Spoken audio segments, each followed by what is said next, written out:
Look, here's one of Cathy's presents for Uncle Kenneth. It's from Africa. Gee, it's going to be exciting having Uncle Kenneth here for Christmas. Can we all go to the airport with Cathy to meet him? Of course. Hey, where is Cathy? In her room, wrapping more presents for her father. Christmas Eve will be here tomorrow. Monday the banks will let me borrow. Will you please help me out of this? Certainly, brother dear. Thank you, sister dear. Brother dear and sister dear. Those are the first civilized words they've exchanged since last Christmas. Would you see this another string of lights in the basement, Ross? Certainly, mother dear. Wouldn't it be great if we had Christmas every day? I'd be bankrupt by February 1st. Here are some more presents to go into the tree, Aunt Natalie. All those? You must have spent next year's allowance on gifts for your father. I may have to float alone. I simply can't believe Father will be here tomorrow. It's been almost a year since I've seen him. In just 7 hours and 10 minutes, he'll be boarding a plane in Brussels. Oh, I'll get that. You keep trimming. Well, good evening, J.R. I've been trying to get you on the phone for the last hour. Well, I guess Patty must have been using it. Is anything wrong? There's a revolution going on in Kurdistan. Yeah, I know. What you don't know is that last night one of our foreign correspondents evaded their border guards and entered the country illegally. He's been arrested and is being held in a government prison. One of our foreign correspondents? Your brother Kenneth. Kenneth? Kenneth Lane of Chronicle accused of espionage and inciting a revolution. Well, that's impossible. Kenneth is in Brussels covering that trade conference. That's what he's supposed to be doing. He flew over to Kurdistan without telling anybody. The rebel general's an old buddy of his and smuggled him into the country. Well, that's good. Is it? We're in trouble with their foreign office, our State Department, and the head of a foreign government. They've had me on the carpet all morning. I'm sorry about that, J.R., but we've got to do something about Kenneth. Yes, I intend to. If your brother Kenneth ever gets out of jail, he's fired. You're firing my brother? No, you are. Merry Christmas.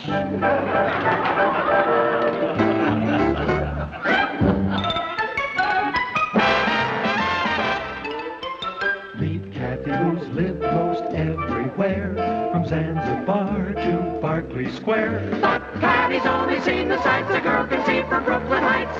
What a crazy pair! But they're cousins, identical cousins all the way. One pair of matching bouquets, different as night and day. Where Cathy adores a minuet, the ballet russe, and crepe Suzette. Our Patty loves to rock and roll, a hot dog makes her lose control. What a wild duet, still they're cousins, identical cousins, and you find they laugh alike, They walk alike, at times they even talk alike.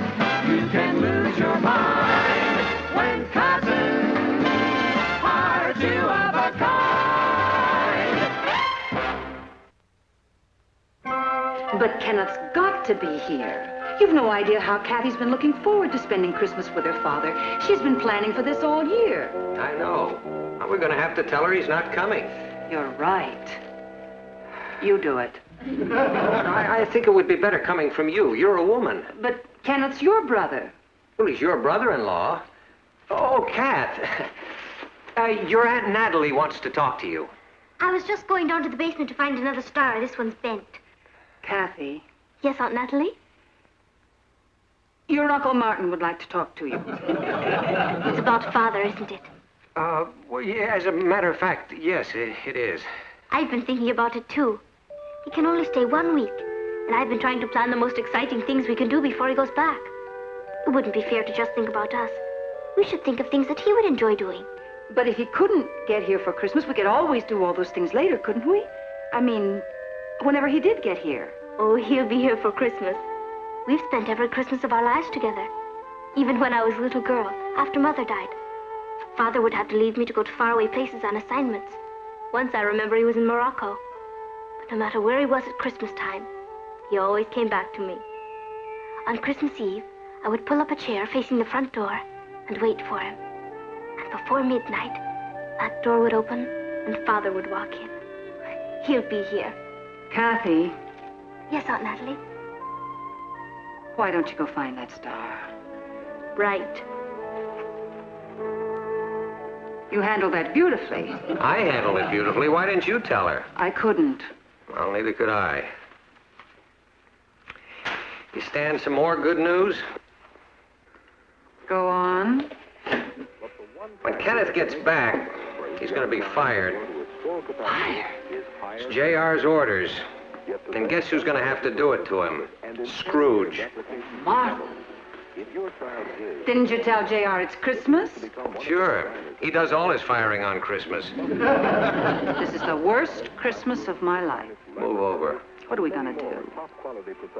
I'll tell you what we're not going to do. We're not going to spend Christmas Eve watching Cathy sitting in a chair in front of that door waiting for someone who's not coming. Then we're back where we were. One of us has to tell her. And now, ladies and gentlemen, Alan Miller and the news. No, we don't. Oh, Martin, she has to be told. Yeah, well, of course, but I haven't got the heart to do it, and neither do you. Then who's going to do it? Alan Miller. Martin, we can't do that. Good evening, ladies and Excuse me, I have to check on my plum pudding. Don't go, Kath. Excuse me. Did you want to talk to me? Well, no, but I just thought maybe you'd like to watch the news with me. The Coast Guard has ordered all small craft to take cover. Steamships are trying to move out of the path of the storm, and coastal towns are being boarded up in anticipation of the violent onslaught. Moving to news overseas. World leaders in the spirit of Christmas met today to talk of peace and to plan treaties to implement those talks. That's interesting, isn't it? Yes. I must go. My plum pudding is burning. Yeah, but the news isn't over yet. You tell me if I miss anything exciting. You're going to find a white Christmas this year, for all of Europe is shivering in the grip of a severe cold wave. Papa, do you have any thumbtacks? Oh, yeah, somewhere there. Out of revolution-torn Kurdistan comes word tonight that an American foreign correspondent, Kenneth Lane, is being held in prison on charges of espionage. The State Department denies the charge and has asked for his release. Uncle Kenneth? In Bermuda, Uncle Kenneth. match has ended in a... Does Cathy know? She left the room before Alan Miller got up enough nerve to tell her about it. Gee, do you want me to tell her? That's the coward's way out. No, I've got to do it myself. Maybe if I brought it up casually. Sure, like, guess who's in prison? Or, the funniest thing happened to your father on his way here to spend Christmas with you. All right, then the only way to do it is to be forthright and just get it over with. Cathy, your father was covering a revolution in Kurdistan, and they're holding him in prison over there. I know. It says he's safe and unharmed. That's right, Cathy. He is safe and unharmed. We have a lot to be thankful for. And the State Department will get him out in a week or two. So don't worry. I'm not worried, Uncle Martin. Father has been in situations like this before. Then it's all right about Christmas? Of course. He'll get here. He always spends Christmas with me. Well, there must be some way to get through. Try the embassy over there. Tell them it's a priority call. Oh, it's you. I've heard of calling person to person, but this is ridiculous. Well, I was trying to get through to our office in Rome. Eddie, look, you keep trying. Call me back when you have something. All right, thanks. I can't get any calls through to Kurdistan. Maybe the country's closed for the weekend. Is it a big country? Well, it's big enough to have a prison. Why does your brother have to be such an adventurer? Well, it takes after me. I mean, that's the way I'd be if I weren't married and didn't have a family. I'm glad you've got us. It kept you out of prison. Boy, I've been hearing some crazy rumors. What sort of rumors? About Uncle Kenneth. Is he in some kind of trouble or something? Yeah, I'm afraid he is, Ross, but we're trying to get him out of it. Look, does Cathy seem very upset to you? I don't know. She's kind of quiet. I mean, Cathy's always quiet. She's deep. You know what I mean? We know what you mean. Well, this may turn out to be a very rough Christmas for Cathy, so your mother and I would appreciate it if you'd go out of your way to make things easier for her. Sure. I love Cathy. I wish she was my sister and Patty was my cousin. No. I know. It was just a wild dream. Okay, I'll do everything I can. Thanks, son. Why do bad things always have to happen to nice people? Why'd it have to be Cathy's father?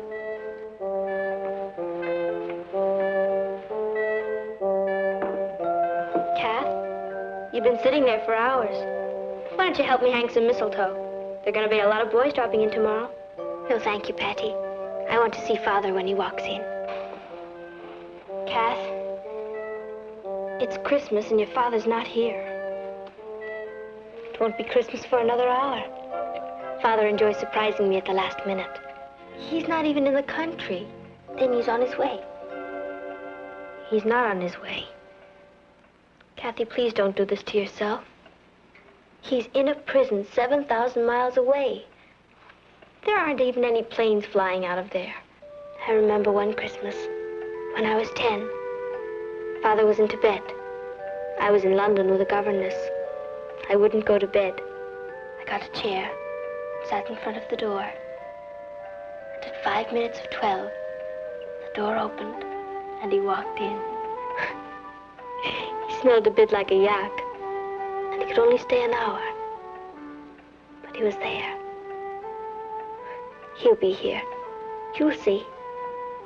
Cathy, don't look for miracles. Isn't that what Christmas is all about? A miracle.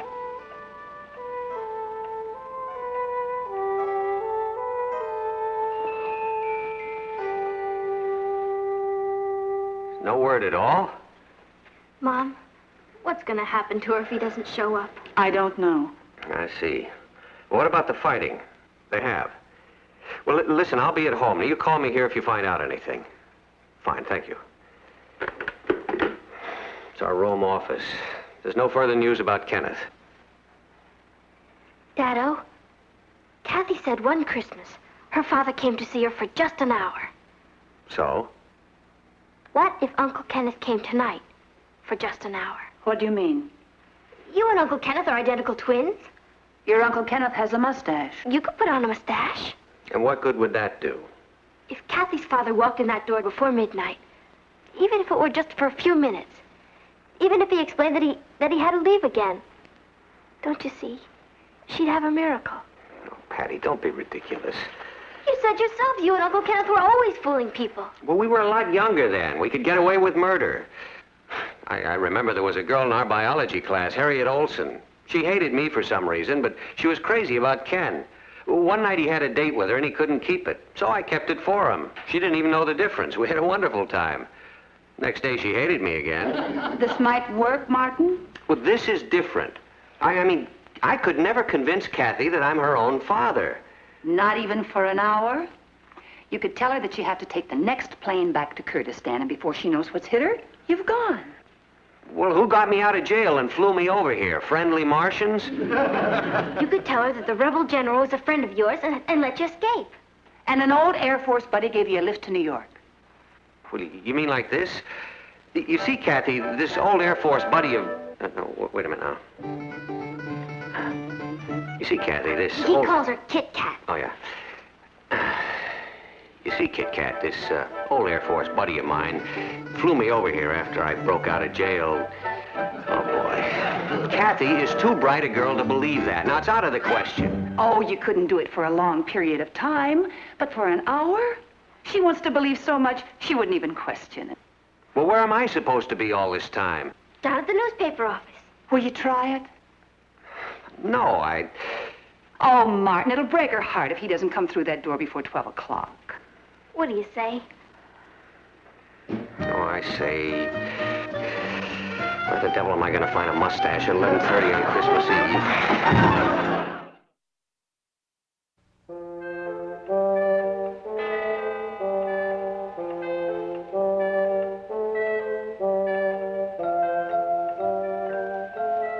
It's 12:15. Maybe Daddy couldn't find a mustache. That's him. He made it. I hope it works. It has to. Father's here.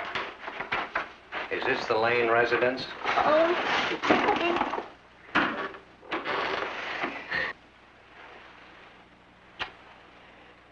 Merry Christmas, Kit Kat. Hi, Uncle Kenneth. We knew you'd make it.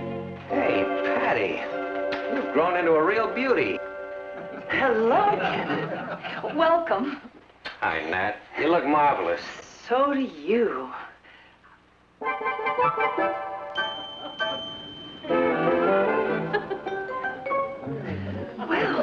come on in. We were so afraid you wouldn't get away. Yeah, well, I was a little worried about it myself, but I had a bit of the lane luck, and here I am. I'll bet the rebel general turned out to be a pal of yours and helped you escape. Yeah. And an old Air Force buddy gave you a lift to New York? No. No? I was an old Navy buddy, Admiral Thompson. He got me a ride here in a Navy jet. An admiral helped you? Yeah. I knew nothing could keep you away. You know what really got me out of that prison, Kit Kat? The thought of you sitting here waiting for me. You must be starved. I've made some sandwiches. And after you eat, we'll open our presents. And then we'll drink a toast. And then I'll show you Cathy's in my room. And then I guess it'll be time for you to leave. Who's leaving? I just got here. Natalie, you feeling all right? Yes. Are you? I'm fine, I think. Where's Martin? He had to go to the office. On Christmas Eve? That's what he gets for being a managing editor. Well, why don't we phone him there? No! No. Why not? He's probably not there yet. He had to make a lot of stops on the way. Oh. Oh, say, that's a very nice tree you have there. I could see your handiwork in that, Kit Kat. We all worked on it. Where's Ross? He wanted to wait up for you, but he finally fell asleep. Why don't we try to wake him? I wouldn't do that. He's... I think he's my nephew. I'd like to see him. Come on, Kat. Ross! Ross! Hey, Ross! Merry Christmas, old buddy. Come on down. Uncle Kenneth! How's my nephew? Gee, you look just like my dad. Ouch! What is that? Nothing. Oh, that reminds me. I'll go get the sandwiches. Don't bother. I had a bite on the plane. You should put something in your mouth. I mean, you should eat something. Well, there's no hurry. Let me look around. It's a nice place. I can't believe you're really here. I was so worried when I heard you were in prison. Was it very bad? Oh, I'm sure he doesn't want to talk about it. It was a ball. Guards and I played chess all the time. They were all old friends. Some of them were old friends. Patty, why don't you take your Uncle Kenneth up and show him Cathy's in your room?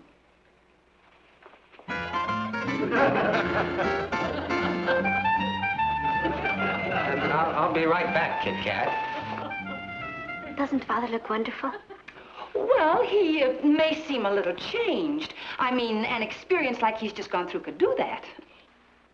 He seems exactly the same. He does? Oh, I'm glad.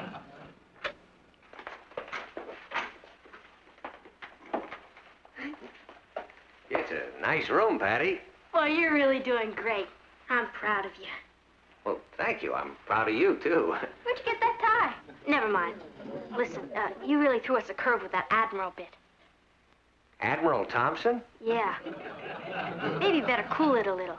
Cathy's pretty smart. The only way this is gonna work is if we play in and out Finnegan. In and out Finnegan. That's it. The trick is to keep moving. Now, we'll give it a couple of more minutes, and then we'll go down and open the presents. Okay?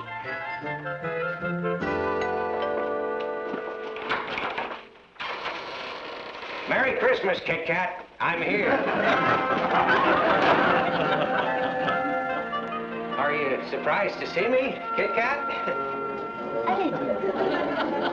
I'm going back to bed.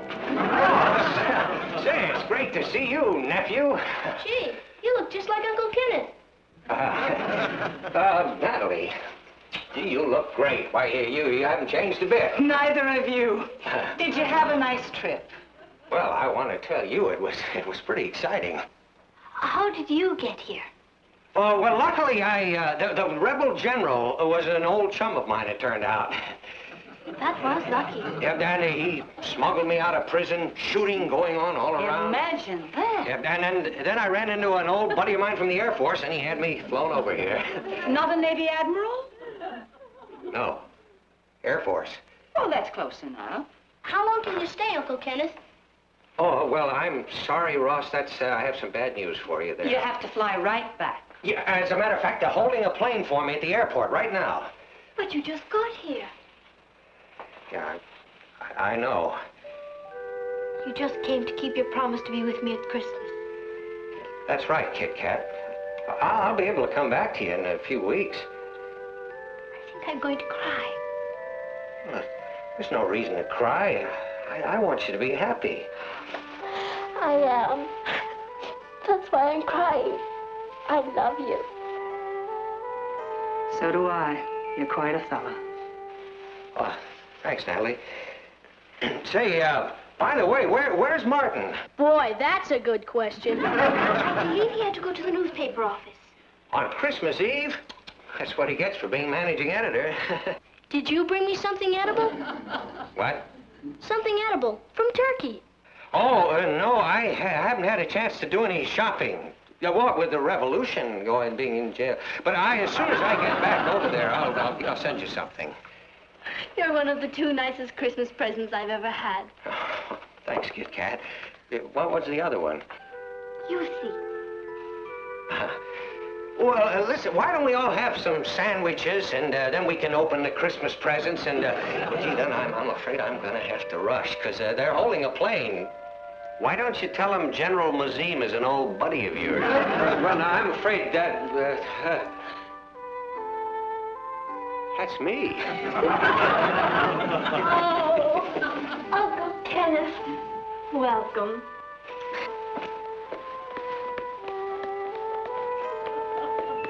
I don't feel well. All you need is a scorecard, Ross. Hello, Martin. You look terrible in that mustache. Hello, Ken. You made it. Twice from the looks of things. How in the world did you get here? Well, let's not go into that again. What did you think you were doing? Well, nothing. He was playing Santa Claus. Cathy, I think we are the two greatest fathers in the whole wide world. So do I. Do you mean to tell me that you knew Kenneth was here all the time and you stood there and let me You were magnificent. I think this is the happiest Christmas of my whole life. I hope it's not another one.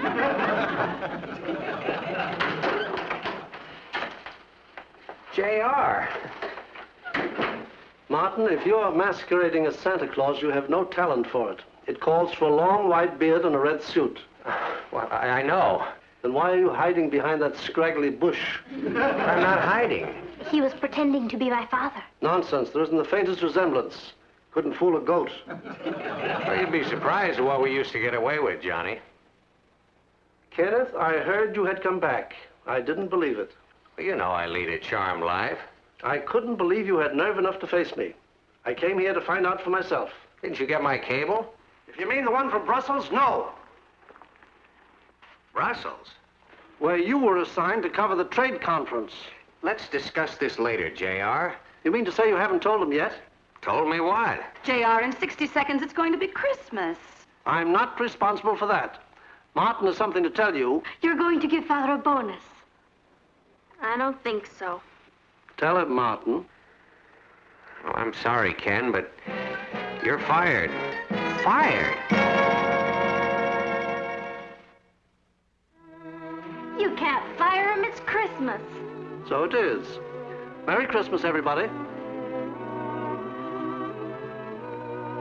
Did you hear that? That's terrible.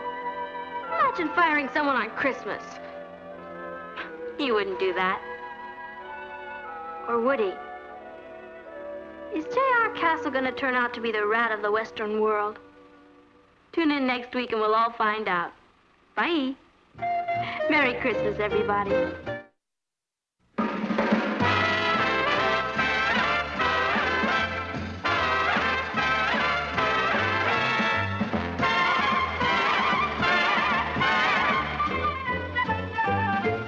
Here's Cathy, who's lived most everywhere, from Zanzibar to Berkeley Square. But Patty but he's only seen the sights a girl can see from Brooklyn Heights. What a crazy pair, but they're cousins, identical cousins, and you'll find they laugh alike, They walk alike, at times they even talk alike. You can lose